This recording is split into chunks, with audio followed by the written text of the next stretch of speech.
Hello. Ladies and some gentlemen. Good evening. It feels awfully strange to be here tonight. Usually when I think of Follow the Women, I look for my cycling shorts, a t-shirt and a pair of trainers. That's where instinct usually takes me. Sense this evening took me to a pair of heels and a little black dress. But either way, I'm really thrilled to be here with you tonight. I'm really looking forward to just meeting with some of you, talking with some of you, and just listening to your experiences over the past couple of days. A very warm Syrian welcome to each and every one of you who've made the trip to this part of the world.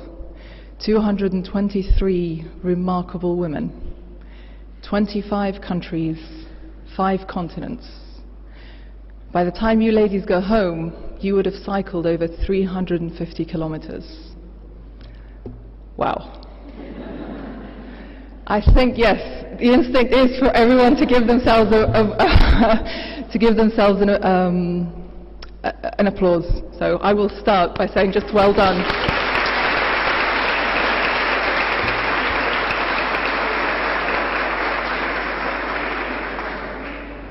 Thank you so much to everybody who's made this year's event happen, everybody who's just brought us all together. Women on Bikes for your commitment, the great supporting team who have been with you from day one, and trust me, they'll be with you until you go home. Just everybody who's been able to make this event happen and continue to support such an important initiative.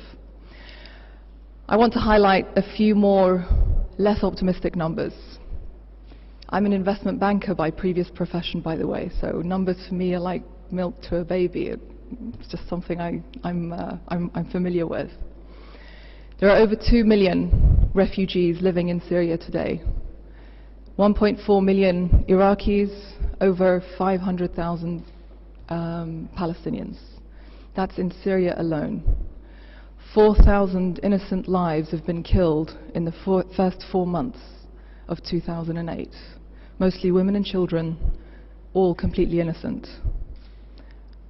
That's the reality, that's a stark reality of the region that we live in. Families destroyed, lives shattered, dreams buried. To many from afar, that's the story of the Middle East. An area and a region dogged by violence, sadness, grief, and constant killings. A place where we can switch on and off with the flicker of a remote control. But let me tell you, reality is very different. It's only when we look beyond the numbers, dig amongst the rubble, and overcome the grief that we're able to see what that reality looks like. The region is so different to general public perception everywhere else in the world, and yet so similar to your own countries, your own neighborhoods, and your own communities. By traveling in the Middle East, especially this area, especially the Levant, you quickly realize and appreciate how much these lands have been witness to the colorful exchange and interaction of cultures and religions over thousands of years. You quickly realize the beauty and variety of the landscape and the welcoming, friendly, and hospitable people. A stark difference to what is usually written and communicated about us in other parts of the world. Different words, different sentences. Very big difference. If I go back slightly to the people, welcoming, friendly, hospitable, that's only the surface. It's when you take up the courage to sit down for a cup of tea that the magic happens. The magic that I'm referring to is when you're able to realize that actually we're just so similar. There is so much that brings us together, so much that we are able to work towards, and so little that can divide us. And that's what I mean by the magic. I'm a Syrian mother. I have 3 young children, and like every other Syrian mother in the country, I have dreams for my children. I want them to be healthy. I want them to be educated. I want them to be happy. I want to see them succeed. I want to see them contribute to the prosperity and the development of my country. But just simply, I want to see them grow old. How different is that to any one of you, to any one of the women living anywhere else in the world? I think actually it's very, very similar. And as I said, that's not just my perception, that's not just my dreams for my own children, it's actually the dreams of over 8 million Syrian mothers for the majority of the Syrian population. If we go just beyond the Syrian borders, you'll find that that's the dream of mothers everywhere in the region. So just to remind you, or just to emphasize the fact that, again, that's the reality of the Middle East. That's the hope and the aspirations that we all have for wanting and deserving a better future.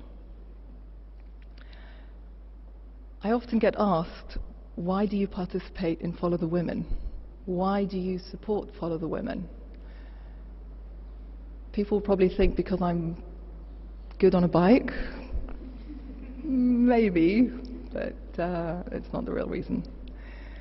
Follow the Women is an incredible, incredible initiative, and I'll tell you why it's an incredible initiative. So many initiatives, so many projects throughout the world call for understanding, call for building bridges of understanding between cultures and civilizations. Some actually achieve it and build bridges and build understanding, but so few actually have the courage and the confidence to cross over. And that's what you guys have done, or you ladies have done tonight. You've not just built the bridges, you've actually taken the journey over. You've crossed over and wanted to see for yourself what the region is about, what the people are about, and just simply how we live and what we do on a day-to-day basis. I know you've met with some incredible women this evening, or this afternoon on your journeys. Just a very small representation of women that you'll find anywhere else, anywhere in the country, and definitely anywhere else in the region. So, well done to Follow the Women. It really is, for me, a very, very special initiative, an initiative that not just calls for action, but actually works towards it. That's the point that I'd like to end on tonight. We all deserve the same thing. We should all be able to live in peace, stability, and with our dignities. Doesn't matter what color we are, what religion we believe in, or what region of the world we live in. It's a simple, basic human right. So when you go home, go back to your families, go back to your lives, your jobs, your communities, please carry that message forward, because that's the message that we carry and we would like to deliver from Syria. So I don't want to spend any more time talking up here. I'd rather spend more of the time talking with you guys, with you ladies directly. Anyway, thank you so much for coming.